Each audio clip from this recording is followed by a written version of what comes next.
Welcome to episode 3 of Wild Hair Meets. Today we are having a chat to Linzi from the Rune Beard Co. We talk about various things about beard products, we talk about music, and we talk about just reviewers actually. So enjoy the episode.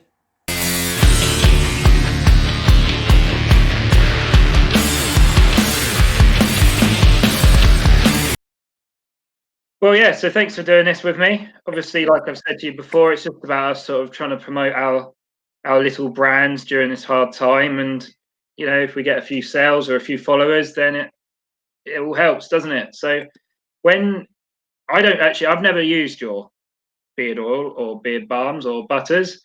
I don't know why. Probably because that Johnny fellow seems to have all your stuff. He seems to get the look in, doesn't he, rather than us lot. But I did see of James, the Ginger Beast, got a little goodie bag. Yeah, he got a little package yesterday from me, which I'm quite excited to hear what he has to say about it. He's a character, isn't he? He's an interesting fellow, isn't he, James May? Yeah. He's a very nice guy. Alice Cooper fan. Obviously, it seems like when I was about 13, my bedroom had blood red walls, and I just had Slipknot posters all over the walls, all the cutouts from Kerrang and Metal Hammer, and it looked bloody awesome. But I was 13 then. Yeah. I think James is about, I don't know, is he 24? So he's living the dream. He's living the dream. He is, yeah. So you're talking about couples and like, you know, I do wild hair on my own. I've got a couple of people, ambassadors as they're called, on which I hate the word ambassador, but I love the fact that they'll quite happily put your brand, you know, on their page, or, you know, wear a t-shirt. I mean, I love the fact that my guys and your guys, we use the same company, don't we?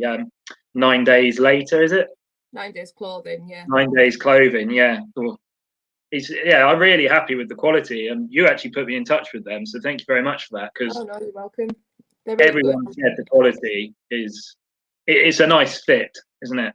Yeah, they are really good. I was really impressed when I first got my first order through. I got a couple of hoodies made, and white tees, and they're always really accommodating. I think they've started to do slightly bigger orders now, but yeah, well, he's bulked. He said he had to bulk before I would send him an order and he'd go and make it. But it seems like all my orders are like XL or double XL as well, and old hair on the back, you know. And yeah, again, it's just great that a couple of guys have said, yeah, I want that, you know, I'll do that for you. Just can't fault them, can you? But sort of tailed off my question there. But I was going to talk about, so like we do it ourselves as singles.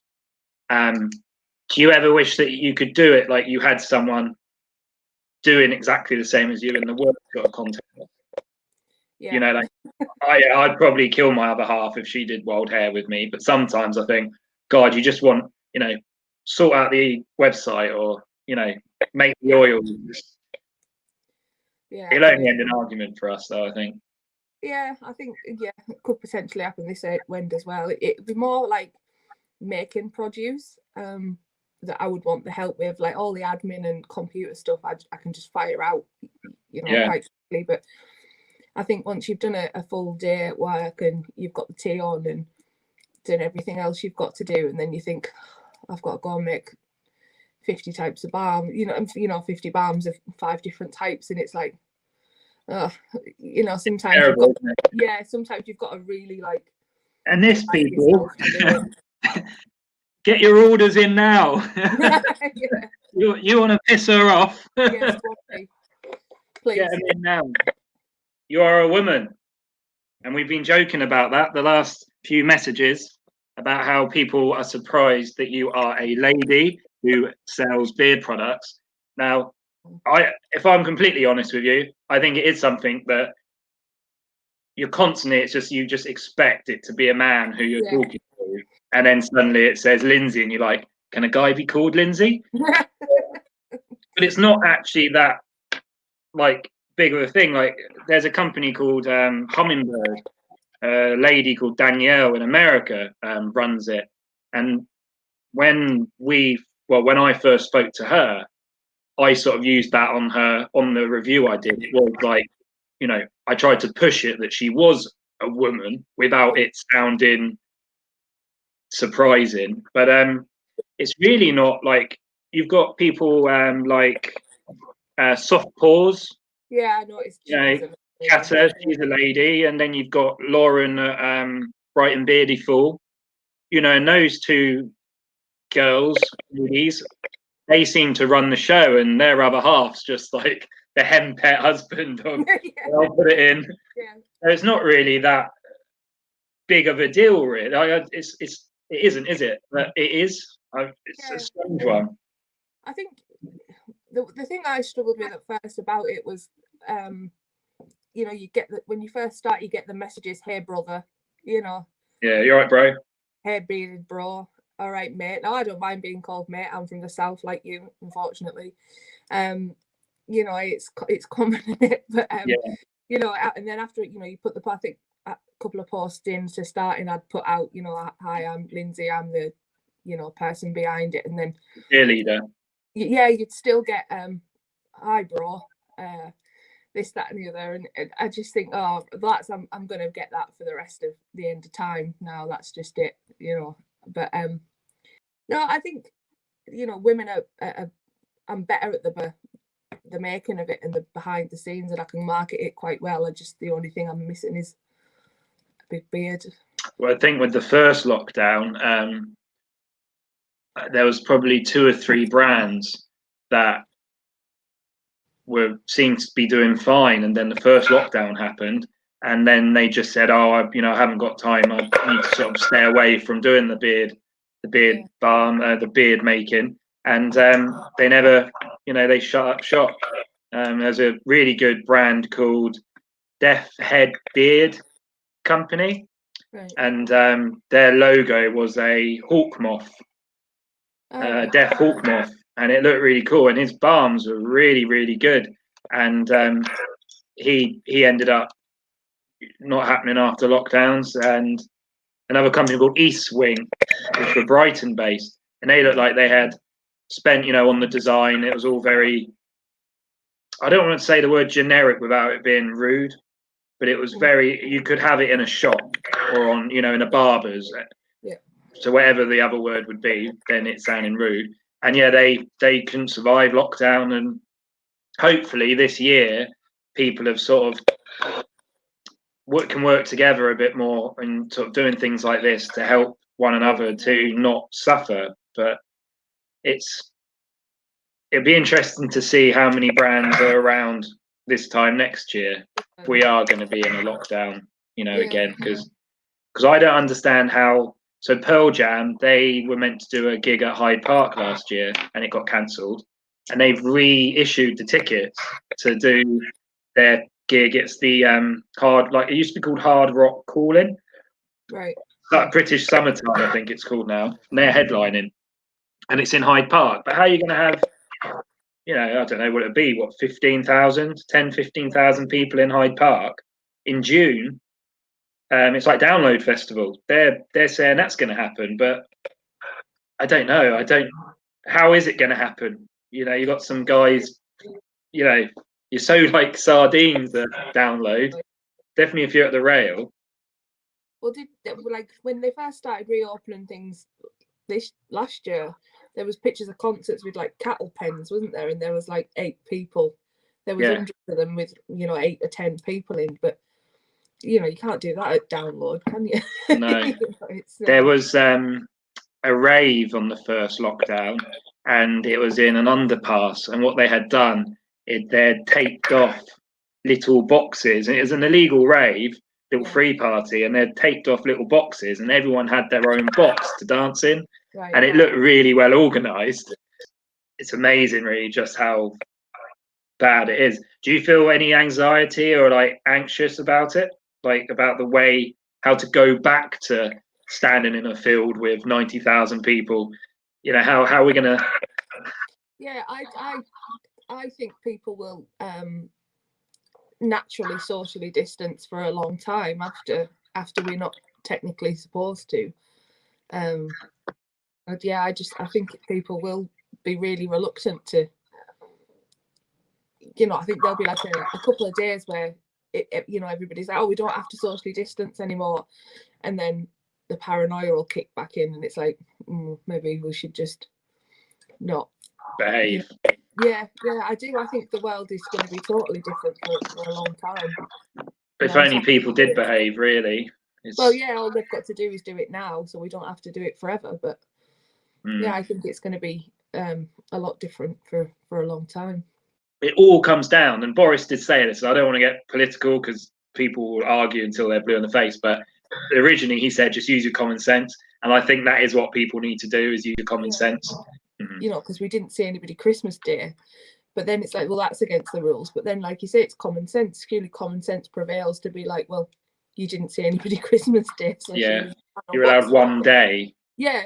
Choose what day, but yeah, but this is it, and I just think the general public have that like up to ear with being told what they can and can't do after the first lockdown, to now plunge them back into tears and then another lockdown with so much wiggle room.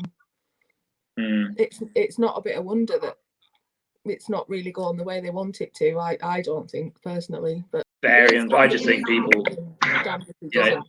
He's poison chalice. It really is. I wouldn't. You know, you can hate Boris Johnson, you can love him. He's got such a hard job. Whether you know, yeah, do it. Well, I think you'll end up getting vaccine cards. Yeah. And then you'll have to, you know, if you go to the pub and it might say people who have been vaccinated only, you know, and some people will kick off. But yeah, I think if you haven't been given the chance to get vaccinated, that'd be unfair. But it's a virus. It's just going to find other ways to mutate anyway. Yeah. So you're going to have to live with it. Maybe we were just really naive beforehand, you know, and then it's been taken away, this freedom. I only know what day it is if EastEnders is on, and then I know what day it is. Otherwise, all the days are the same. Yeah, I get it. But what's the plan moving forward? Yeah, how many scent profiles do you currently have? I've got 4 permanent ones at the minute. I did have a 5th, but I discontinued it. It wasn't really going down very well, and it was costing money to make and not sell. So you know, so there is the potential to bring that one back if you know, if I start taking over the world. What was it? It was tea tree, eucalyptus, sage, and lemon. Okay. I really liked it. It was really clean and fresh. It was named after Dagaz, the rune that was of awakenings and mornings and new starts. So it was really sort of yeah, I can imagine that, one of those scents that sort of gets your sinuses going. Yeah. Rusty reviews, he really liked it, and I think he was the only person who said anything about it, to be honest. So that's why I just sort of scrapped it. But I've got 4 permanent ones, that and the Yule scent that I did at Christmas that I'll probably bring out every Christmas until people don't like it. And then I've got a new one coming out hopefully by the end of the month. So it'll be 5 permanent ones. 4 oils with 4 matching balms. 2 of them have got butters, and I've got another butter of a difference. Is it a whipped? But it's a set one. I've just got a little bit of wax in it, purely for setting purposes. It's not a great wax content, but it can look quite firm. Obviously, my office is at the top of the house, so they're quite firm. They're set, you know, firmer because it's freezing. Yeah. But but they emulsify really easily. Just, you know, melt down to pretty much butter in your hand really quickly. I've got a balm ready to go, but it's quite a buttery consistency. There is beeswax in there, but I think there was this big thing that butters shouldn't have beeswax wax in, but actually a lot of them do, even if it's the smallest amount. A lot of them have a bit of wax in there. But my main thing for me is cost. You know, when you say you say about having, you got your base recipe, haven't you? And then you got to have all the different variations. It all adds up. It's all that initial cost. But yeah, it is worth doing. I think obviously having the different products, people, not necessarily everybody wants an oil. There were a few customers who just bought butters, didn't have any oils. A few people just buy the balms. How do you sort of feel about reviewers? There's a question for you. Like, obviously, are you still nervous when you put your product out there, or do you have complete confidence that it's all going to be good? No, I panic every time I send something out. It's horrible. It's like a wave of dread and it doesn't matter how many good reviews you've had in the past, from reviewers, customers, whatever, you still shit your pants every time you send it out. It's a really scary thing to like send your products to somebody that's really prolific and doesn't mince their words, and if give you a bad review if they feel like that's what you deserve. And touch wood, it hasn't happened yet, but I still think every time I send something out, like to James, Ginger Beastie Boy, whatever, I think, oh, this could be the shit one. You could put, I don't know, a load of bloody scorpions in a jar and he would still find a way of loving it. Like James Mace loves everything. Like I've never heard him say that. He did get an oil from someone, and he'd said it didn't agree with him, and then he put it up on a raffle giveaway. But I've never heard him say, "Oh, actually, this is really shit." And I think there is that respect there with a few people who we know on the Instagram and things. I think if you got something that was really bad, they're likely to message you and say, "Look, it's not for me." But there are people who are brutal out there, that's for sure. There's some people who do it just for following and subscribe, to gain more subscribers, but it can end a business. That's one thing that when I was making Wild Hair, the oils up, and I sort of realised like the amount of times, probably only 2 or 3 times, I actually said, "Look, it's not very good," but I never really understood the hard work that went into it beforehand, like I do now.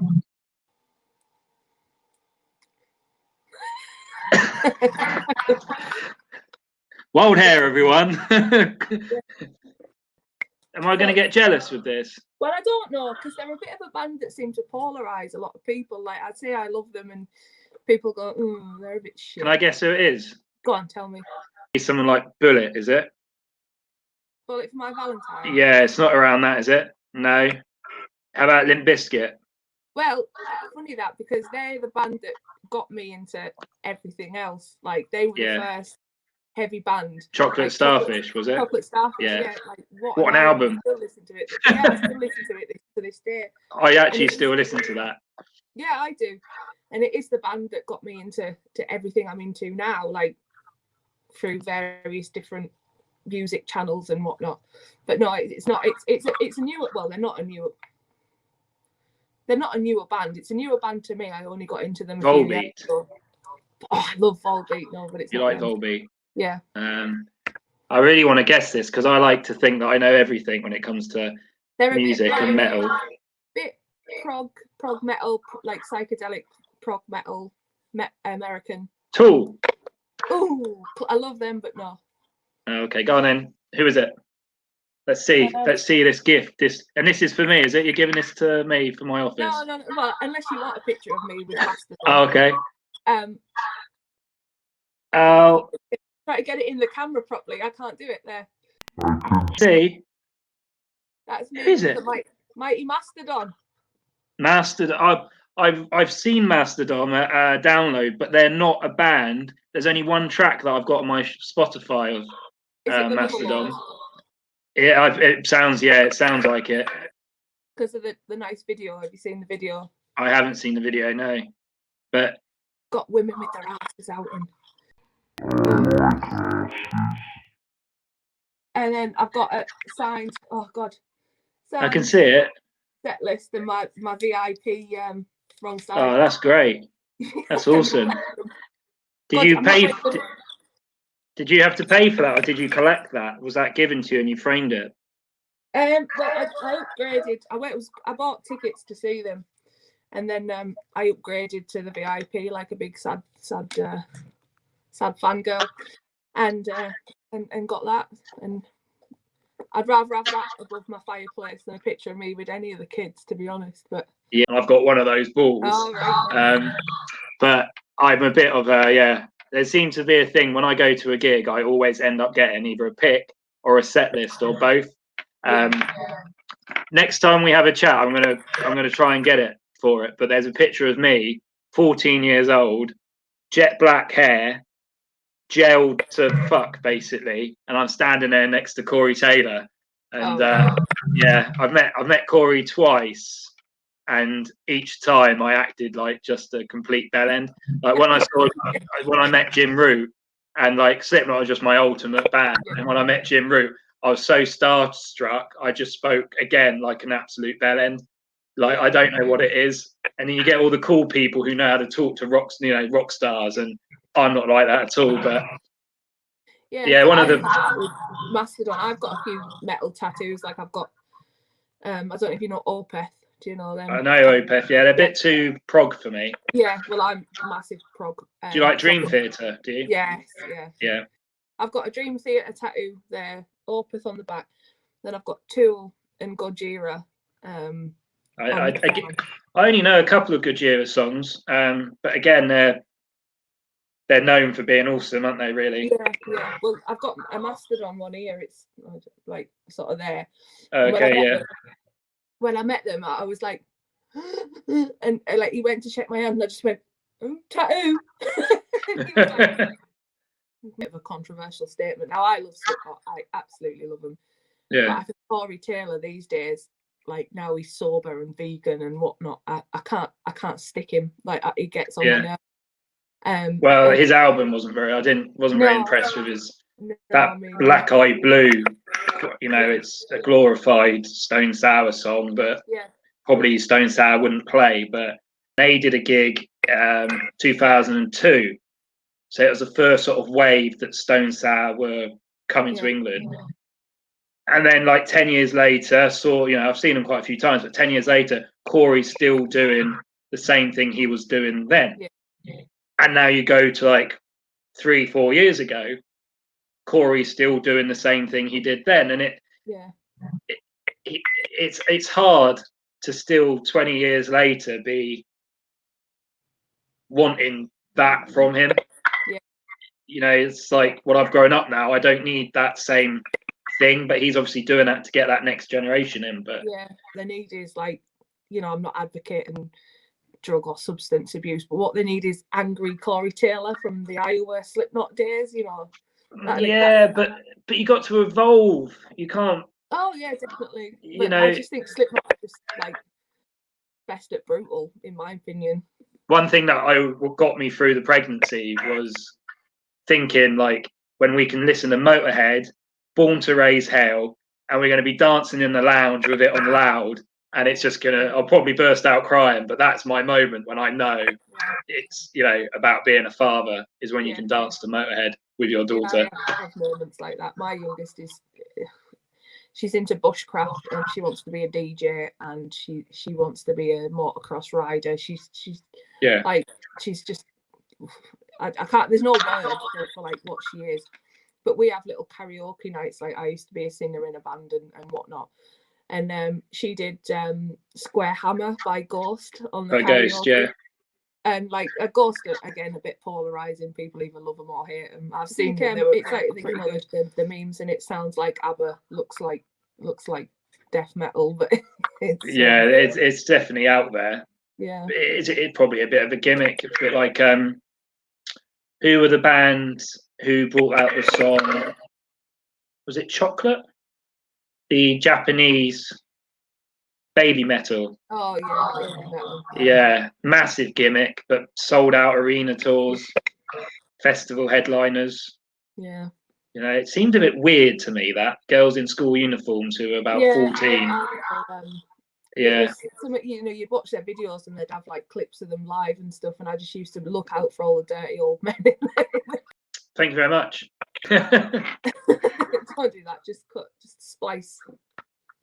Well, have a great rest of the day. Yeah. Enjoy your weekend. You too. See you later. See you later. Thank you so much, Linzi, for being a part of this episode 3. We've got a few other brands actually coming on over the course of this. Who knows how long we can keep this up for, but if you can watch the other videos, comment, and mainly subscribe, and you're going to see some really, really good, I was going to say English, but hopefully we can maybe get Super Furry on at one point. So thank you for watching this video. Really appreciate your viewing and your likes and your subscribes. And that's it. Thank you very much.